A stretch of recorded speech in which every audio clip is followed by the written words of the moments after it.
Good day mga ka-Idol, and for today's video, dito po ako sa harap po ng MC Motorcycle City. So MC Motorcycle City, ayan. So ngayon i-vlog po natin at silipin natin ang bagong Badja Pulsar 125. Tara, let's do this. Boom. Ayan mga ka-Idol, ito yung bagong Badja Pulsar N125 2026. So start na tayo sa kanyang front face at sa kanyang headlight cowl. Ayan, napakapal. Dito po yung ano niya, yung turn signal light niya sa taas. So naka bulb type po siya.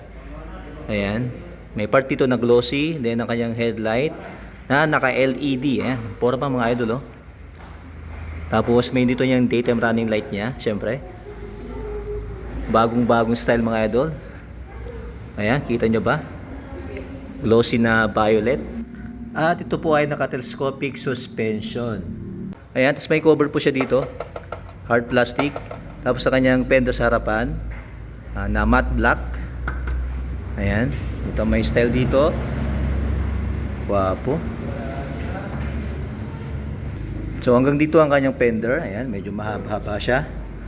Tapos meron siyang reflector dito magkabilaan. Tapos ang size ng kanyang gulong is 80 by 100 size 17. So tubeless po siya mga idol. Ayan ang kinaganda niya, tubeless. Ayan, naka-mags po siya na matte black. Then naka-disc brake na may 2-pot caliper. Ayan, gwapo. So dito naman tayo sa kanyang side mga idol. Ayan, makita nyo yung Pulsar. Ayan, naka-emblem po siya na silver siya. Ayan yung style niya. Ganda ng style niya mga idol, oh. Pulsar. Ayan. So sa engine tayo mga idol, ang kanyang engine is may 124.6cc 4-stroke 2-valve single cylinder air cooled at may maximum power na 12 horsepower at 8,500 rpm. Maximum torque is 11 Newton meter at 6,000 rpm. Ito po ay fuel injection. At syempre ito may kickstart mga idol. Ayan, kickstart siya. Then ito yung brake pedal niya sa likuran na yun lang, drum brake po siya mga idol. At ang kanyang center stand, ayan, napakalaki. Ayan, guwapo. At ang kanyang footrest sa likuran. Dito naman sa part na to, mayroon siyang matte gray. Ayan, may style po dito. Ito, may nakalagay na N125. Ayan, may cut up siya dito mga idol, may cut siya. Ayan, guwapo. At sa likod naman tayo sa kanyang gulong. Ang size ng kanyang gulong is 110 by 80 size 17. Tubeless. Ayan, naka-bags. Then naka-drum brake po siya, mga idol. Tapos ang kanyang suspension na naka-monoshock. Ayan, na color red. Ang ganda ng kanyang swing arm mga idol, oh. Sa part na to, meron siyang tire hugger na matte black. Dito yung mga mudguard niya. Ayan, guwapo.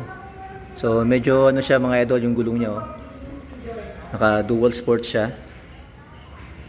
At sa taillight naman niya mga idol, ayan. Alam ko ito ay LED din. So magkahiwalay po siya. Ayan, tapos yung turn signal light niya, naka bulb type. Tapos sa kanyang fender sa likuran, ay madilim, hindi ko makita. Ayan, meron siyang reflector and projector sa kanyang plate. Ayun. At syempre ito po yung naka-chain mga idol, sprocket. Tapos sa kanyang side stand, ayan. Ito po ay 5-speed transmission. So 1 down and 4 up. May napansin din ako mga idol, to yung ano nyo, mayroon siyang bakal dito. So pwede mo ipatong yung paa mo pag napagod ka. Ayan. Tapos at ito pala yung exhaust pipe niya mga idol. Ayan, sa ilalim. Tapos tignan nyo mga idol, oh. Diba yung common na mga motor, andito yung exhaust pipe niya. Ito na, tambucho niya. Ayan, guwapo. Sinilip po sa kabila kung may butas pa. Ito lang yung butas niya mga idol. Ayan, ayos. At sa kanyang upuan mga idol, so naka-two-tone siya. Ayan, magkahiwalay. Ganda yung upuan nyo. Matte black. As yung grab bar niya na matte gray. Ayan, guwapo. Ayan, fuel tank capacity na 9.5 liters mga idol. Ayan, guwapo. Tapos may mga ibang features siya. Meron siyang USB charger dito. Tapos naka digital meter panel po siya mga idol. Tapos yung ignition. Then may magandang side mirror mga idol, no? Ayan. Ikli lang siya. Ayan. At ang kanyang clutch lever. Andito po yung kanyang high beam, low beam. So yung high beam niya is labas. Ito naman yung low beam niya. At meron siyang passing. Ayan, passing.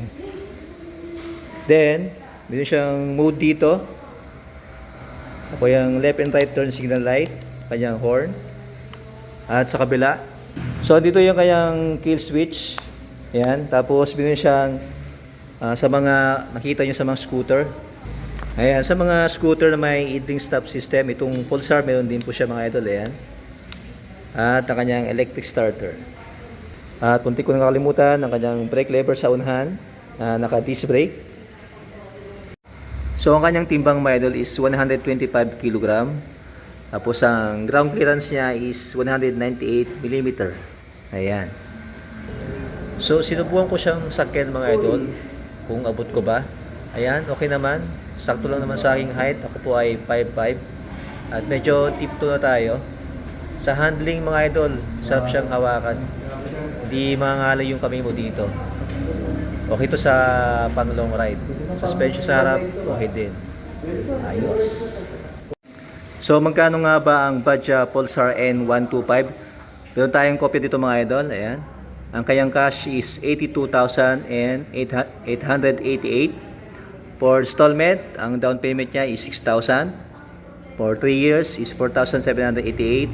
2 years is 5,983. 1 year is 9,658. May rebate po siyang 200. May free gift for financing releases. 3 years LTO registration, TPL insurance, service and warranty, gas activation, MC Moto Club loyalty card, half-face helmet, temporary plate, and 2 liters mobile oil. Ayan, Sumiso. Ayan. So kung naghahanap ka ng mas patas na CC, so meron dito yung Pulsar na N160. Ayan. Ito, mas forma din ito mga idol. For big bike naman mga idol, kung NS400, ayan. Guwapo. At ito pa, ang Dominar 400. Ayan.